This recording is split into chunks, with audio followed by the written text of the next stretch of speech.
Is your check engine light on and pointing to an O2 sensor issue? Before you spend money on a replacement, hold on.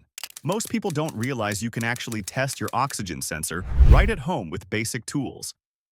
In this video, we'll discuss proven methods to diagnose whether your sensor is truly faulty or if something else is causing the problem.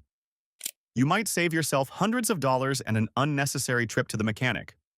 Let's dive in and get your car running smoothly again. Read check engine light code. Modern cars continuously monitor oxygen sensors and trigger the check engine light when problems arise. The oxygen sensor measures oxygen levels in the exhaust and helps the engine computer adjust the fuel-air mixture. When it fails, the computer logs fault codes like P10131 or P10132. Use an OBD2 scanner to read the exact code and live data. A healthy upstream sensor voltage should fluctuate rapidly between 0.1 volts when lean and 0.9 volts when rich. If voltage stays stuck or responds slowly, the sensor is likely bad. Drivers often experience rough idle, reduced fuel economy, or a rotten egg smell from the exhaust when sensors malfunction. Inspect sensor wiring. Before condemning the sensor itself, check the wiring and connector first. A loose or damaged connector can trigger the same codes as a bad sensor. Inspect the sensor's wiring harness for frayed wires, melted insulation, or corrosion. The harsh environment under your car exposes these connections to extreme heat, moisture, and road debris. Wiggle the connector while monitoring live data to see if readings jump around erratically. Even minor corrosion in connector pins can cause intermittent signals. If you find damage, repair or replace the affected wiring. This simple 5-minute inspection can save you from buying an unnecessary sensor when the real culprit is just a bad connection. Perform backprobe voltage test. To test the sensor directly, backprobe its signal wire with a multimeter while the engine runs at operating temperature.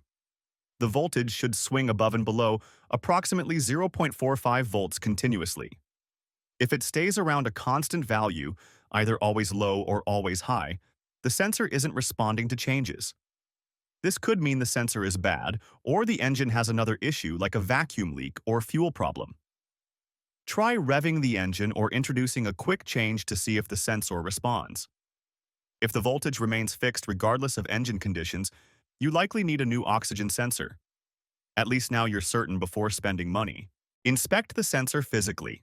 The oxygen sensor is a small probe that screws into your exhaust and generates voltage based on oxygen levels. Over time, deposits from soot, oil, or coolant can coat the sensor and slow its response. This causes incorrect signals, making the engine run too rich or too lean. Drivers notice poor gas mileage or engine hesitation. Remove the oxygen sensor using a proper O2 sensor socket. Check the tip for black soot, which means a rich mixture with too much fuel, or white deposits indicating contamination from coolant or sealants. If heavily fouled, the sensor needs replacement. Light contamination might be cleanable. Clean the sensor. If your sensor shows light deposits but isn't completely dead, attempt cleaning as a test.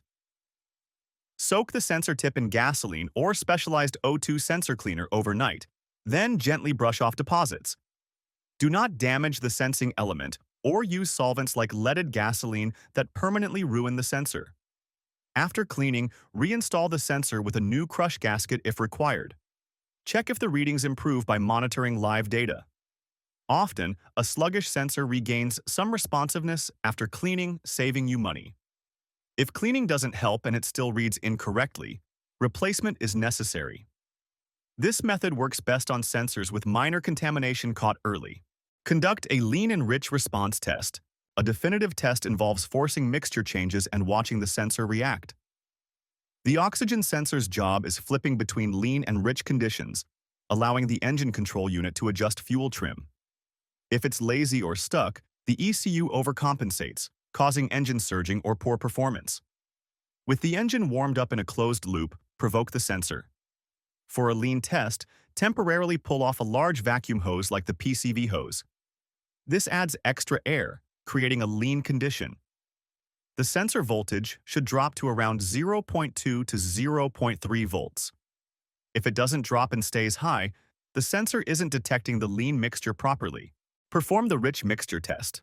Reconnect the vacuum hose, then momentarily restrict the air intake by covering the intake tube briefly with a rag.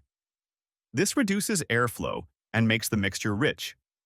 The oxygen sensor voltage should spike up near 0.8 volts to indicate the rich condition. If your sensor fails to respond to these changes with voltage staying stuck or moving sluggishly, it's likely bad. When an oxygen sensor fails, the ECU may default to a fixed fuel setting. Drivers experience check engine lights and loss of fuel efficiency. Now you have concrete evidence the sensor is truly the culprit before replacing it. Check for exhaust leaks. Before concluding the oxygen sensor is faulty, verify it isn't reporting real problems. An exhaust leak ahead of the sensor lets fresh air enter, making the sensor think the mixture is lean when it's actually normal. This causes false lean readings even though the sensor works perfectly. Inspect the exhaust manifold, gaskets, and pipes between the engine and oxygen sensor location. Look for black soot stains, listen for hissing sounds, or feel for escaping gases. A small leak can dramatically affect sensor readings. Repair any exhaust leaks found before replacing the sensor. This prevents misdiagnosing a good sensor when the actual problem is simply allowing unmetered air into the exhaust stream. Rule out vacuum leaks and fuel issues. A sensor reporting constant lean conditions might be working fine, but detecting a real vacuum leak or fuel delivery problem. Similarly, constant rich readings could mean a leaky injector or high fuel pressure rather than sensor failure. Check for cracked vacuum hoses, a dirty mass airflow sensor, or fouled spark plugs, which all affect readings. Test fuel pressure to ensure it meets manufacturer specifications. Inspect injectors for leaks or excessive fuel delivery. A failing sensor causes rough idling, engine surging, or increased emissions. The catalytic converter can overheat or get damaged if the sensor feeds wrong information for too long. By checking these systems, you avoid blaming the sensor for problems it didn't cause.